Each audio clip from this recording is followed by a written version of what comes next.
கார்காலத்தில் காலை பொழுது இனிதாக விடிந்ததென்று காகங்கள் கரைகின்றன, சேவல்கள் கூவுகின்றன. அதோடு சேர்ந்து தமிழ் பாடத்தை இணைய வழியாக கூவ வந்திருக்கிறேன். உங்கள் தமிழாசிரியராகிய ஜெயலக்ஷ்மி. அனைவருக்கும் என் காலை வணக்கம்.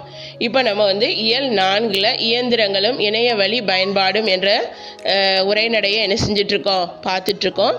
ஏற்கனவே ஒளிப்படி இயந்திரம், அதாவது ஃபோட்டோ காப்பியர், அதாவது ஜெராக்ஸ் மிஷின் இருக்குல்ல, அதெல்லாம் நம்ம என்ன செஞ்சோம், படித்தோம். தொலைநகல் இயந்திரம் ஃபேக்ஸ் எப்படி கண்டுபிடிச்சாங்க, அது படிப்படியாக எப்படி வளர்ச்சி அடைந்தது அப்படிங்கிறதெல்லாம் பார்த்தோம். அதற்கு அடுத்தபடியாக நம்ம இப்போ பார்க்க போகிறது தானியங்கி பண இயந்திரம், ஆட்டோமேட்டட் டெல்லர் மிஷின், அதாவது ஏடிஎம். அதை பற்றி தான் அந்த வகுப்பில் என்ன செய்ய போகிறோம், நம்ம பார்க்க போகிறோம். உழைத்து சேர்த்த பணத்தை பெட்டியில் பூட்டி வைக்கும் பழக்கம் இன்று இல்லை. எனக்கு நம்ம உழைச்சி சேர்க்குற பணத்தை பெட்டியில் பூட்டி வைக்கிறோமா? கிடையாது. ஏன்னா திருட்டு பயம்லாம் ஜாஸ்தியாக இருக்கு. உடனே நம்ம எங்கே கொண்டு போய் போடுவோம், பேங்க்கில் அக்கௌண்ட் ஓப்பன் பண்ணி அக்கௌண்ட்டில் என்ன செஞ்சுருவோம், போட்டுருவோம். நமக்கு தேவையான பொழுது அந்த அக்கௌண்ட்டில் இருந்து என்ன செஞ்சுக்கலாம், பணம் எடுத்துக்கிடலாம். ஆனால் அப்படி பணம் எடுக்கிறதுக்கு பேங்குக்கு போகும்போது காலையில் 10 மணிலேருந்து 4 மணி வரைக்கும் தான் பேங்க் ஓப்பனாக இருக்கும். அப்போ போய் தான் நம்ம பணம் எடுக்க முடியும். ஆனால் 24 மணி நேரமும் எப்போ வேணாலும் நமக்கு தேவையான பணத்தை நம்மளுடைய அக்கௌண்ட்லேருந்து எடுத்துக்கலாம். அதற்காக உருவானது தான் இந்த ஏடிஎம், ஆட்டோமேட்டட் டெல்லர் மிஷின். இதற்காக நம்மளுக்கு பேங்க்கில் ஒரு அட்டை என்ன செஞ்சுருவாங்க, கொடுத்துருவாங்க. நம்மளுக்கு ஒரு சீக்ரெட் நம்பரும் கொடுத்துருவாங்க. அதை நம்ம யார்கிட்டையுமே சொல்லவும் முடியாது, சொல்லவும் கூடாது. சொன்னால் நம்மளுடைய பணத்தை யார் வேணாலும் ஹேக் பண்ணி எடுத்துடலாம்.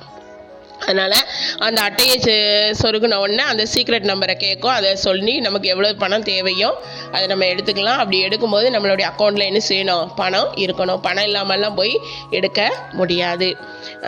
அது அதை தான் இந்த வகுப்பில் என்ன செய்ய போகிறோம், பார்க்க போகிறோம். அதுக்கு முன்னாடி தெரிந்து கொள்வோம்னு ஒன்று கொடுத்துருக்காங்க, தெரிந்து தெளிவோம் அப்படின்னு கொடுத்துருக்காங்க. அது என்னன்னு நம்ம பார்க்கலாம். நான் இங்கிலாந்திலோ உலகின் எந்த மூலையிலோ இருந்தாலும் என் வங்கி பணத்தை எடுத்து பயன்படுத்துவதற்கு ஒரு வழியை சிந்தித்தேன். சாக்லேட்டுகளை வெளித்தள்ளும் இயந்திரத்திலிருந்து யோசனை கிடைத்தது. அங்கு சாக்லேட், இங்கே பணம், இல்லையா? இங்கிலாந்துலேயோ இல்லை உலகத்தில் எந்த மூலையில் இருந்தாலும் என்னுடைய பணம் என்னுடைய தேவைக்கு எடுக்கணும் அப்படின்னு சொல்லி நான் என்ன செஞ்சேன், சிந்திச்சுக்கிட்டே இருந்தேன்.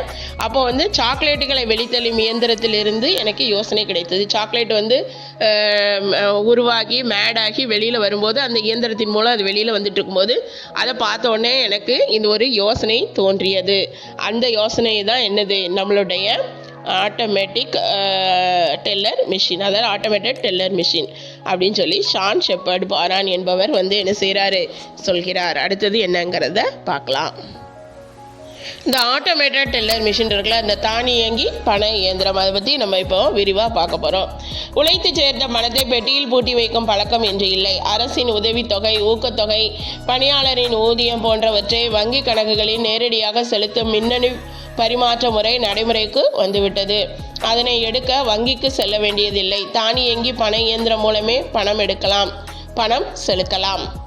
இங்கிலாந்தை சேர்ந்த பொறியாளரான ஜான் ஷெப்பர்ட் பாரான் என்பவர் தலைமையிலான குழு ஒன்று பார்க்லேஸ் வங்கிக்காக லண்டனில் 1967 ஜூன் 27 தானியக்க பண இயந்திரத்தை நிறுவியது. இல்லையா? அன்றைக்கி அரசாங்கத்தினுடைய உதவித்தொகையாக இருந்தாலும் சரி, ஊக்கத்தொகையாக இருந்தாலும் சரி, இல்லை பணியாளர்களினுடைய ஊதியமாக இருந்தாலும் சரி, எல்லாமே இன்றைக்கி எதில் தான் நம்ம செலுத்தி பெற்றுக்கொள்கிறோம், வங்கி கணக்கில் தான் செலுத்துகிறோம். அதுக்கு பயன்படுவது என்னது, மின்னணு பரிமாற்ற முறை அப்படின்னு சொல்லி நடைமுறைக்கு இன்றைக்கி வந்துருச்சு. அந்த பணத்தை எடுக்க நம்ம வங்கிக்கு செல்ல வேண்டியதில்லை. தானியங்கி பண இயந்திரம் மூலமே அந்த பணத்தை நம்ம என்ன செஞ்சுக்கலாம், எடுத்துக்கொள்ளலாம். இங்கிலாந்தை சேர்ந்த பொறியாளர் ஜான் ஷெப்பர்ட் பாரான் என்பவர் ஒரு யோசனையாக இருந்தார், இல்லையா? அந்த வங்கிக்கு போய் பணம் எடுக்கிறதெல்லாம் எவ்வளவு இதாக இருக்குது, நம்ம நினச்ச நேரத்தில் நம்ம பணத்தை எடுக்கணும், அதற்கு என்ன வழி அப்படின்னு சொல்லி அவர் என்ன செஞ்சார், யோசித்தார். அதனால் அவர் என்ன செஞ்சார், அவருடைய தலைமையில் ஒரு குழு ஒன்று உருவாக்கி பார்க்லேஸ் வங்கிக்காக லண்டனில் 1967 ஜூன் 27 தானியக்க பண இயந்திரத்தை என்ன செஞ்சார், நிறுவினார். வங்கி அட்டையெல்லாம் அப்போது கிடையாது. வங்கியில் வழங்கப்பட்ட காசோலையை கொண்டுதான் பணம் எடுக்கப்பட்டது. அந்த காசோலையில் உள்ள குறியீடுகளை இயந்திரம் படித்து புரிந்து கொண்டு பணத்தை தள்ளும். பின்னர் இது வாடிக்கையாளரின் 6 இலக்க கடவுச்சொல் தருமாறு மேம்படுத்தப்பட்டது. முதல்ல அந்த வங்கி அட்டை ஏடிஎம் கார்டெல்லாம் கிடையாது. அதாவது அந்த ஏடிஎம்ல போய் பணம் எடுக்கிறதுக்கு எதுக்கு பதிலாக என்ன வச்சுருந்தாங்க அப்படின்னு சொன்னால், வங்கியில் வழங்கப்பட்ட காசோலையை கொண்டு தான் பணம் எடுக்கப்பட்டது. அந்த காசோலையை கொண்டு எப்படி பணம் எடுத்தாங்கன்னா, அந்த காசோலையில் உள்ள குறியீடுகளை இயந்திரம் படித்து புரிந்து கொண்டு பணத்தை என்ன செய்யும், வெளியே தள்ளும். பின்னர் அது வாடிக்கையாளரின் 6 இலக்க கடவுச்சொல் தருமாறு மேம்படுத்தப்பட்டது. இப்போ இந்த காசோலையை கொண்டு போய் பணம் எடுக்கிறாங்கல்ல, இந்த காசோலைகளை ஒரு முறை மட்டும்தான் என்ன செய்ய முடியும், பயன்படுத்த முடியும். அடுத்த முறை பணம் எடுக்கும்போது மற்ற ஒரு காசோலையை தான் என்ன செய்யணும், பயன்படுத்த வேண்டும். பணம் எடுக்கும்போது காசோலை இயந்திரத்துக்குள்ளே என்ன செஞ்சிடும், போயிடும். திருப்பி அந்த காசோலை நம்ம கைக்கு என்ன செய்யாது, வராது. இந்த காசோலையை கொண்டு போய் ஏடிஎம்ல பணம் எடுக்கிறது ஒரு முறை தான் பணம் எடுக்க முடியும். ஏன்னா அந்த காசோலை இயந்திரத்துக்குள்ளே என்ன செஞ்சிடும், சென்று விடும். திருப்பி அந்த காசோலை நம்ம கைக்கு வராது. ஆனால் வங்கிகளில் கொடுக்கக்கூடிய அந்த அட்டையை வச்சு இப்போ நம்ம பணம் எடுக்கும்போது பணம் எடுத்து முடிச்ச உடனே அந்த அட்டை நம்ம என்ன செஞ்சிடும், நம்ம கைக்கு வந்துடும். பின்னர் வங்கிகளின் அட்டைகளில் தனிப்பட்ட அடையாள எண்ணை உருவாக்கி தானியக்க பண இயந்திரத்தில் பயன்படுத்த தொடங்கினர். இன்று உலகமெல்லாம் பரவியுள்ள தானியங்கி இயந்திரம் பல வசதிகளுடன் விளங்குகிறது. வங்கி அட்டையே இல்லாமல் அலைபேசி எண், இப்போல்லாம் வங்கி அட்டை கூட தேவை கிடையாது. நம்ம வங்கியில் கொடுத்துருக்கக்கூடிய தொலைபேசி எண் இருந்தாலே போதும், நம்மளுடைய செல்போன் நம்பர் இருந்தாலே போதும். மற்றும் வங்கி கணக்கு எண், அப்புறம் இல்லைன்னா நம்மளுடைய பேங்க் அக்கௌண்ட் நம்பர் ஆகியவற்றை மட்டும் பயன்படுத்தி பணம் செலுத்தும் முறையும் இன்னைக்கு நம்மளுக்கு என்ன செஞ்சிருச்சு, வந்துருச்சு. இது வங்கிக்கு செல்வதை பெருமளவு குறைத்து விட்டது. ஆனாலும் பெருகி வரும் இணைய பயன்பாட்டின் காரணமாகவும் பணமற்ற வணிக முறை அனைத்து இடங்களில் நடைமுறைப்படுத்தப்படுவதன் காரணமாகவும் இந்த தானியக்க பண இயந்திரங்களின் பங்கு எதிர்காலத்தில் குறைந்துவிடக் கூடும்.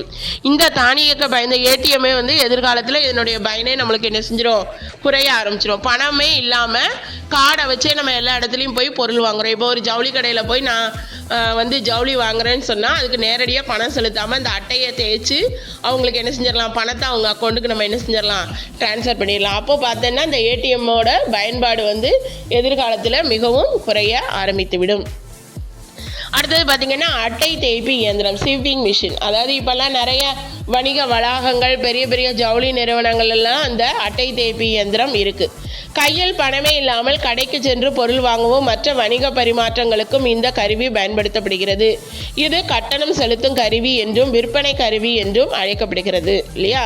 கையில் பணமே இல்லாமல் நான் சொன்ன ஜவுளி கடைக்கு போய் ஜவுளி வாங்கிட்டு என்னோட ஏடிஎம் கார்டையே அந்த ஸ்வீப்பிங் மிஷினில் தேய்ச்சிட்டு நமக்கு எவ்வளவு பணம் செலுத்தணுமோ அந்த பணத்தை அவங்க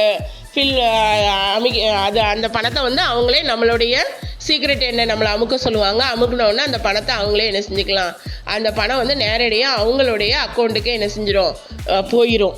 புரியுதா? இதுக்கு பேர் கட்டணம் செலுத்தும் கருவி, விற்பனை கருவி என்று அழைக்கப்படுகிறது. கட்டணம் செலுத்தும் கருவிக்கு ஆங்கிலத்தில் பேமெண்ட் டெர்மினல் என்றும், விற்பனை கருவிக்கு பாயிண்ட் ஆஃப் சேல்ஸ் டெர்மினல் என்றும் அழைக்கப்படுகிறது.